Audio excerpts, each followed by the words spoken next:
Okay, it's still March 17th, and this is the part 2 of my coverage of Daniel. And this second part will cover specific historical problems, historical errors, significant ones that we find in the book of Daniel itself. Okay? So, without any further ado, I'm just going to dive right into that. Daniel purports to be a 6th century BC record made by an actual Daniel, a Jewish prophet in exile of events around 600 BC.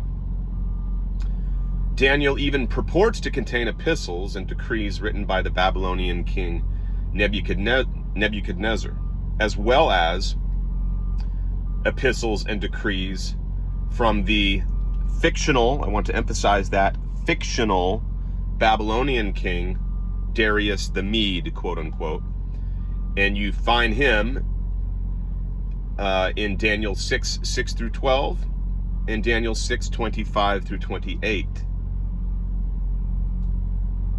These are ridiculously ahistorical fabrications, self-evidently in service of Jewish propaganda, matching no actual evidence from the period.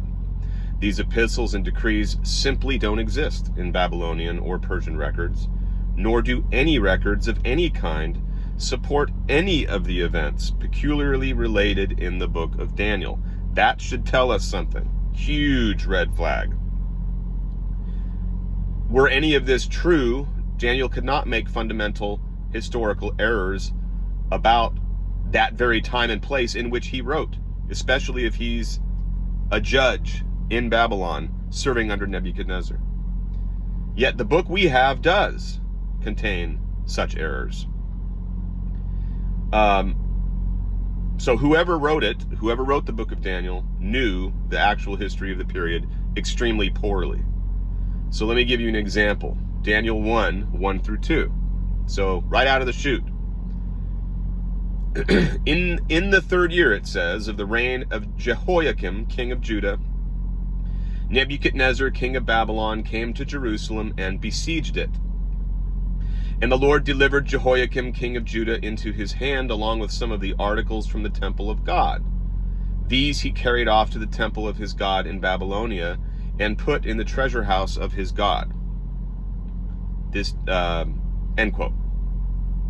Well, this simply didn't happen. The 3rd year of the reign of Jehoiakim, it says. Well, that's 606 BC. Nebuchadnezzar attacked and sacked Jerusalem in 598 BC, which is the 11th year of Jehoiakim, a fact confirmed not only elsewhere in the Bible, but in contemporary Babylonian records. And technically, Jehoiakim was killed before the sack, and his son, Jehoiakim, with an N, otherwise known as Jeconiah, reigned a few months, still holding out, but this passage is vague enough to encompass such a train of events. In ancient literature parlance, we would call that a standard compression of events, which deliberately does not distract a reader with pedantic trivia. It's the rest of it that makes no sense. Nebuchadnezzar didn't even ascend the throne until 605 BC.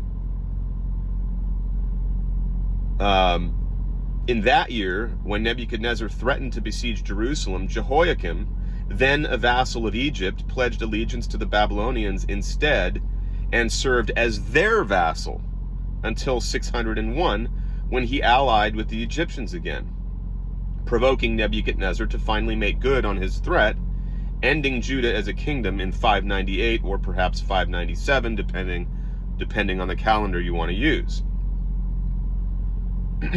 Now, to confuse all of this would be an impossible mistake for anyone contemporary to these events, especially if you're in a high position, as Daniel allegedly was.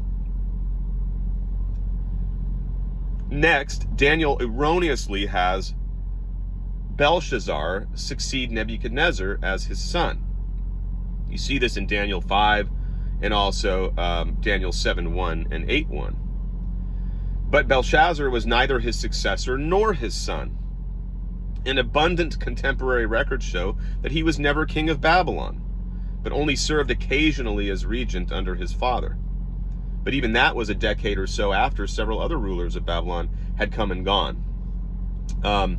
Belshazzar's actual father, Nabonidus, took the throne about 6 years and 3 kings after Nebuchadnezzar. Those 3 kings being Amel Marduk, Neriglissar, and Labashi Marduk. There is no possible way any contemporary of events could have gotten this so horribly wrong. Whoever wrote Daniel was bad at history and somehow mistook Belshazzar as a king of Babylon. And also mistook him as the son of Nebuchadnezzar, which he wasn't, and as succeeding Nebuchadnezzar, which he did not. He didn't even reign as regent. So Daniel then invents a king who never existed, Darius the Mede. Darius claims that he took over the kingdom after Belshazzar was killed. See Daniel 5:30-31. Well, in fact, the actual king of the Babylonians was not killed. The Persians, not the Medes, took over Nabonidus' kingdom and spared his life. So the real fate of his son, and sometimes regent, Belshazzar, is not recorded.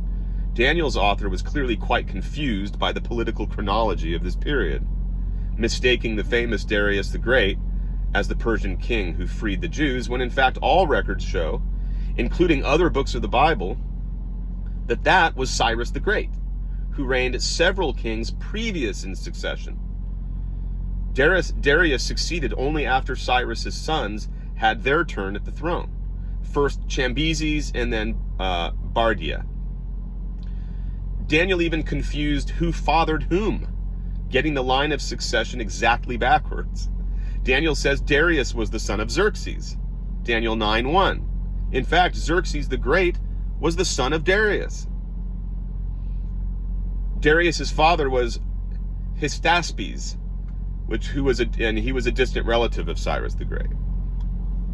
There was no other Xerxes nor any other Darius the author of Daniel could have mistakenly meant.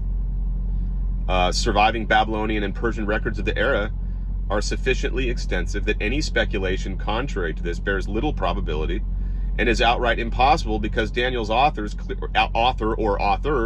clearly did mean Darius the Great, as they describe his division of Persia into provinces called satrapies, each under the care of a provincial governor called a satrap. So see Daniel 6:1-4 for that.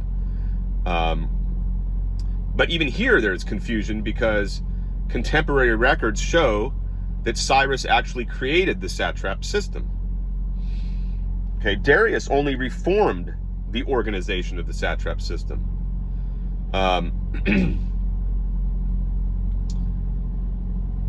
Daniel also incorrectly says that he created 120 satrapies when the real number was closer to 23.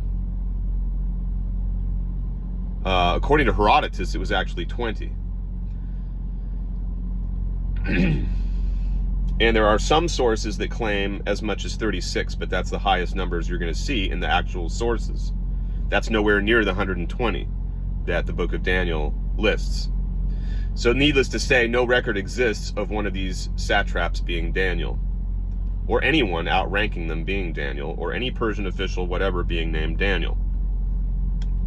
Now, compounding that error, this Darius, the Mede, was also definitely not a Mede, but an Achaemenid.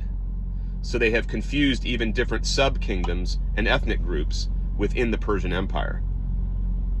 They also mistook the number of satrapies, as we just showed, under Persia, and completely hosed the actual historical chronology. Now, all of these mistakes are simply impossible for an author at that time, much less a high-ranking, as I said before, high-ranking Babylonian and Persian official, as Daniel is incredibly portrayed throughout. The actual author of Daniel was simply very ill-informed about the Babylonian and Persian eras, and is struggling to make up anything he can using famous names vaguely known here and about, and also to quote-unquote fix failed prophecies in Jeremiah. And by the way, Jeremiah predicted that the quote-unquote Medes would vanquish the Babylonians. It ended up being the Persians instead. But this can explain why Daniel has changed Darius into a Mede. And we'll get into that a little bit more later regarding Jeremiah's 70-year prophecy. In another video. And how that relates to Daniel's 70-week prophecy. All of this indicates that Daniel was most likely written centuries later. So that's the point of all of this, of showing you all these historical errors. Daniel was most likely written centuries later than it purports. This was so obvious that it was noticed even in antiquity. So the 3rd century philosopher, the Neoplatonist Porphyry, famously pointed this out. It's very telling that though it purports to be written, Daniel purports to be written in the 6th century BC, foretelling events in a later century, in Daniel 9 through 12, it becomes quite accurate for that later century, which would be a real clue that the actual author is writing much later. The book is remarkably precise in its allusions to certain events in the Ptolemaic and Seleucid periods. So we're talking, down to the time just before the death of Antiochus Epiphanes the Fourth, thus placing Daniel right around 164 BC in the 2nd century BCE. After which year it gets everything about the course of history disastrously wrong. So you get 2 guesses as to when Daniel was written. In furtherance of this conclusion, it's been pointed out that the Aramaic of Daniel, so look at Daniel, for example, 3:4 through 15, weirdly contains loan words from Greek, which would also be a clue that it was written in the 2nd century BCE. In the words it chooses for zither, sambuca, harp, and a multi-piped flute. It is strange that Greek instruments should appear here at all, in a proclamation about what people should expect to hear from a Babylonian imperial marching band.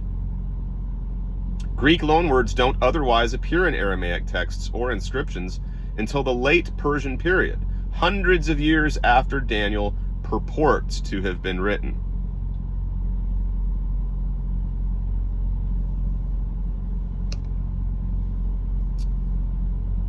This does not alone prove the conclusion, but it does increase its probability.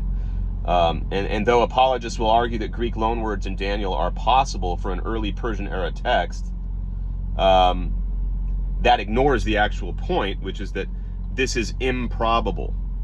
An official Babylonian Herod such as Daniel claims to be quoting, or a high official in the Babylonian and then Persian court, as Daniel is depicted, would far sooner have employed much more recognizable Babylonian, Persian, or Aramaic words for those same words for those same things.